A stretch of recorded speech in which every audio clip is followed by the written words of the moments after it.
कहानी की शुरुआत होती है टुकुन दादा के एक बहुत ही समझदार मशूरे से।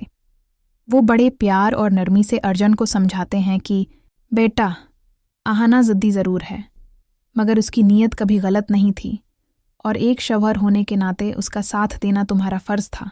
इन बातों ने अर्जुन के दिल पर ऐसा असर डाला जैसे किसी ने आईना सामने रख दिया हो। उसकी आंखों में पछतावे का तूफान उमड़ आता है और वो फैसला करता है कि सुबह होते ही आहाना से माफ़ी मांगेगा और उसे वापस घर ले आएगा। अगली सुबह अर्जुन चाय के साथ अखबार खोलता है तो अचानक नज़र पड़ती है एक इश्तहार पर। IAS फार्म जमा करवाने की आज आखिरी तारीख। फ़ौरन उसे याद आता है कि फ़ीस 5,000 है और आहाना के पास तो घर छोड़ने के बाद इतने पैसे नहीं होंगे। बिला किसी झिझक के वो लैपटॉप खोलता है। ये दिल से निकली पहली माफ़ी थी। दूसरी तरफ आहाना जब फ़ोन देखती है तो बैनर का मैसेज सिर्फ अर्जुन के पास थी। आहाना समझ जाती है कि दिल के मामले में अर्जुन अब भी वही पुराना शख्स है जो उसे टूटने नहीं देना चाहता था। इधर अर्जुन जब घर से निकलता है तो पैसी मोनी पूछती है, कहाँ जा रहे हो? अर्जुन सख्त लहजे में कहता है, आहाना के साइन लेने, ताकि इस किस्से को हमेशा के लिए ख़त्म किया जा सके। पैसी मोनी खुशी से मुस्कुरा देती है। इन्हें क्या खबर, अर्जुन के रास्ते में मोहब्बत जीतने जा रही है। वो आहाना के मामा के घर पहुंचता है। दरवाज़ा खुलता है, नज़रें मिलती हैं और आहाना का पहला सवाल होता है, क्या मेरी फीस आपने जमा कराई? अर्जुन की गर्दन झुक जाती है, आवाज़ भरा जाती है और आंखों से शर्मिंदगी टपकने लगती है।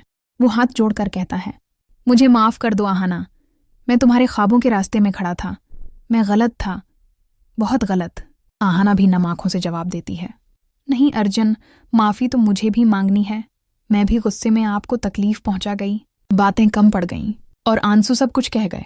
दोनों एक दूसरे से लपटकर सब गले शकवे मिटा देते हैं और यूं मोहब्बत की जीत हो जाती है। ये मंजर दौर से देखती दुर्गा देवी के भी दिल को सुकून पहुंचाता है। वो शुक्र अदा करती हैं कि घर की खुशियां वापस लौट आई हैं और उनकी बहू इन्हीं के घर की शान बनेगी। मगर कहानी यहाँ ख़त्म नहीं होती। पीछे खड़े पैसी मोनी और पोल्टू हैरान, परेशान और गुस्से में बड़बड़ाते रह जाते हैं।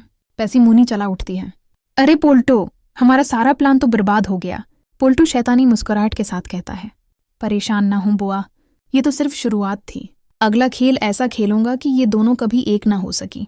अगर मैं वापस आऊंगी तो एक घर खामोश।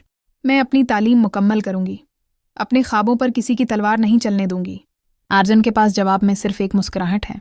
वो कहता है, आहाना, तुम मुझे जैसी भी हो वैसी ही कबूल हो। ये वो लम्हा है जब प्यार जीत जाता है, अना हार जाती है। आगे क्या होगा? क्या आहाना की शर्त इस रिश्ते को हमेशा मजबूत रखेगी या पैसी मुनी और पोल्टू फिर कोई नया खेल खेलेंगे? ये सब जानने के लिए हमारे चैनल के साथ जड़े रहिए। पैसी मुनी की चालें और झूठ का जहर अब इस हद तक फैल चुका है कि उसने अर्जुन और आहाना के खूबसूरत रिश्ते को तोड़कर रख दिया है। अर्जुन गुस्से और गलत फहमी में अंधा होकर आहाना के हाथों में तलाक के कागज़ पकड़ा आता है। बज़ाहिर तो आहाना बहुत मजबूत है, लेकिन एक औरत के दिल में एक नरम गोशा ज़रूर होता है।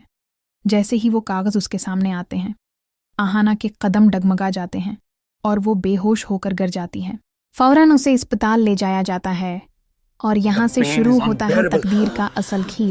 डॉक्टर अर्जुन को ऐसी खबर देते हैं जो अर्जुन के दिल पर बिजली बनकर गिरती भी है और उम्मीद का दिया भी जलाती है।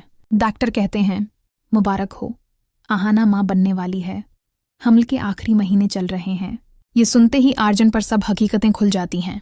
आहाना क्यों बार बार दर्द सह रही थी, क्यों हर तकलीफ बर्दाश्त कर रही थी। वो अपने बच्चे की खातिर इतनी मजबूत बनी हुई थी। आर्डेंस, कोर्ट, तलाक, सब एक तरफ। माँ की ममता, आहाना का प्यार, सबसे बड़ा सच बनकर सामने आ जाता है। अर्जुन की आंखों में आंसू भर आते हैं, दिल में पछतावे का तूफान। वो सोच भी नहीं सकता था कि वो अपने बच्चे की माँ के साथ कैसा जुल्म करने जा रहा था। अस्पताल में ये खबर जब घर तक पहुंचती है तो पूरा माहौल पल में बदल जाता है। दुर्गा देवी शुक्राने के सजदे में गिर पड़ती हैं। पूरा खानदान खुशी से झूम उठता है। आहाना अर्जुन को बेटा देने वाली है। लेकिन दूसरी तरफ पैसी मुनी, पोल्टू और उनके साथ चलने वाले सबके चेहरे फुक हो जाए। और फिर अस्पताल के बाहर इंतजार करते हुए अचानक डॉक्टर बाहर आए और खबर सुनाते हैं, मुबारक हो, आहाना माँ बन गई है, बेटा हुआ है। ये सुनकर अर्जुन की आंखों में खुशी के आंसू आ गए। वो भागता हुआ अंदर जाता है। डॉक्टर नन्हे मेहमान को अर्जुन की गोद में थमाते हैं तो अर्जुन का चेहरा फख्र से चमक उठता है। वो एक पल के लिए सब दुख भूल जाता है। ना वो तलाक याद रहती है, ना ही फासले। मिठाई बांटी जाती है, दुआएं होती हैं, सबके चेहरों पर मुस्कुराहट होती है। मगर ये खुशी हर किसी को हजम नहीं हो रही। पाशी मुनि का चेहरा उतर चुका है। उसे ये तक नहीं मालूम कि उसकी जिंदगी में कितनी बड़ी खुशी आ चुकी है। अब असल सवाल ये है, क्या ये नन्हा फरिश्ता आहाना और अर्जुन के टूटे रिश्ते को जोड़ पाएगा? क्या अर्जुन इस बच्चे की खातिर अपना फैसला बदल देगा, या फिर पाशी मुनि की साजिशें एक नए तूफान की शुरुआत करेंगी? जानने के लिए देखते रहिए बड़े घर की नई कहानी, आहाना की जीत की पहचान।